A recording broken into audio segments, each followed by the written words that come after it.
अच्छे लोगों के साथ हमेशा बुरा क्यों होता है? वहीं जो लोग बुरे कर्म करते हैं और अज्ञान की राह पर होते हैं, वो खुशहाल दिखते हैं। श्री कृष्ण ने इसका जवाब गीता में दिया है। आपने महसूस किया होगा कि जो लोग अच्छे कर्म करते हैं वो परेशान रहते हैं, वहीं जो बुरे कर्म करते हैं वो खुशी से रह रहे होते हैं। अच्छे कर्म करने वाले परेशान होते हैं कि आखिर उन्हें इतनी परीक्षा क्यों देनी पड़ रही है, जबकि जो अधर्म की राह में हैं वो खुश हैं और जिंदगी का लुत्फ उठा रहे हैं। अगर आपके मन में भी ये सवाल आया है तो आज हम आपको इसका जवाब देंगे।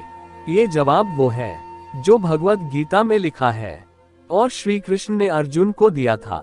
भगवत गीता में वर्णित कथा के अनुसार जब भी अर्जुन के मन में कोई दुविधा होती थी तो वो श्री कृष्ण के पास पहुंच जाते थे।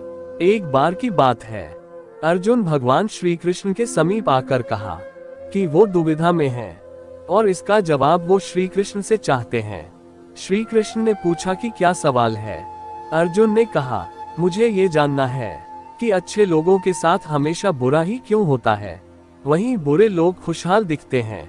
अर्जुन के मुंह से ऐसी बातें सुनकर श्री कृष्ण मुस्कुराए और कहा, मनुष्य जैसा सोचता है और महसूस करता है वैसा कुछ नहीं होता है, बल्कि अज्ञानता की वजह से वो सच्चाई नहीं समझ पाता है।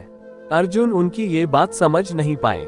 इसके बाद श्री कृष्ण ने क्या कहा वो जानते हैं। श्री कृष्ण ने अर्जुन से कहा, पार्थ, मैं तुम्हें एक कथा सुनाता हूँ, उसे सुनकर तुम समझ जाओगे कि हर प्राणी को उसके कर्म के हिसाब से ही फल मिलता है। प्रकृति हर किसी को अपनी राह चुनने का मौका देती है। अब वो मनुष्य की इच्छा पर निर्भर करता है कि उसे धर्म की राह चुननी है या अधर्म की। कथा शुरू करते हुए श्री कृष्ण ने कहा, एक नगर में दो पुरुष रहा करते थे। एक पुरुष व्यापारी था जिसके जीवन में धर्म की बहुत महत्ता थी। वो पूजा पाठ में यकीन रखता था। वो हर रोज मंदिर जाता था और दान धर्म भी करता था और हर रोज भगवान की पूजा करता था। वहीं दूसरा पुरुष बिल्कुल विपरीत था। वो हर रोज मंदिर तो जाता था लेकिन पूजा करने नहीं, बल्कि मंदिर के बाहर से जूते चप्पल चुराने। उसे दान और धर्म से कोई लेना देना नहीं था। समय बीतता गया और एक दिन बहुत जोर की बारिश हो रही थी। इस वजह से मंदिर में पुजारी के अलावा कोई नहीं था। ये बात जब दूसरे पुरुष को पता चली तो उसने कहा कि ये सही मौका है मंदिर का धन चुराने का। पंडित से नजर बचाकर उसने मंदिर का सारा धन चुरा लिया। उसी समय धर्म कर्म में विश्वास रखने वाला व्यक्ति भी मंदिर पहुंचा। दुर्भाग्य से मंदिर के पुजारी ने उसे ही चोर समझ लिया और चिल्लाने लगे। वहां लोग एकत्र हो गए और उसे बहुत मारा।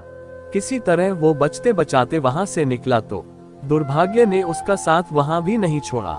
मंदिर के बाहर वो एक गाड़ी से टकरा गया और घायल हो गया। फिर वो व्यापारी लंगड़ाते हुए घर जाने लगा तो रास्ते में उसकी मुलाकात उस पुरुष से हुई जिसने मंदिर से धन चुराया था। उसने कहा, आज तो मेरी किस्मत चमक गई, एक साथ इतना सारा धन मिल गया। ये सब देखकर उसे बहुत बुरा लगा और उसने अपने घर से भगवान की सारी तस्वीरें निकाल दी। कुछ सालों बाद दोनों की पुरुषों की मृत्यु हो गई। मरने के बाद जब दोनों यमराज की सभा में पहुंचे और भले पुरुष ने दूसरे व्यक्ति को देखा तो उसे बहुत गुस्सा आया। उसने क्रोधित होकर यमराज से पूछ ही लिया, मैं तो हमेशा अच्छे कर्म करता था, दान में विश्वास रखता था, उसके बदले जीवन भर मुझे अपमान और दर्द ही मिला, और इस व्यक्ति को नोटों से भरी पोटली, आखिर ऐसा भेदभाव क्यों? इस पर यमराज ने कहा, पुत्र, तुम गलत समझ रहे हो। जिस दिन तुम्हारी गाड़ी से टक्कर हुई थी वो दिन तुम्हारे जीवन का आखिरी दिन था, परंतु तुम्हारे अच्छे कर्मों की वजह से तुम्हारी मौत सिर्फ एक छोटी सी चोट में बदल गई। तुम इस दुष्ट व्यक्ति के बारे में जानना चाहते हो। दरअसल इसके भाग्य में राजयोग था, मगर इसके कुकर्मों और अधर्म की वजह से वो सिर्फ एक छोटी सी धन की पोटली में बदल गया। कथा सुनाने के बाद श्री कृष्ण अर्जुन से कहते हैं, पार्थ, क्या अब तुम्हें तुम्हारे सवाल का जवाब मिल गया? ऐसा सोचना कि भगवान तुम्हारे कर्मों को नजरअंदाज कर रहे हैं, ये बिल्कुल भी सत्य नहीं है। भगवान हमें कब क्या किस रूप में दे रहा है मनुष्य को समझ में नहीं आता है, मगर आप अच्छे कर्म करते रहें तो भगवान की कृपा हमेशा बनी रहती है। इसलिए अपने अच्छे कर्मों को बदलना नहीं चाहिए। क्योंकि उसका फल हमें इसी जीवन में मिलता है।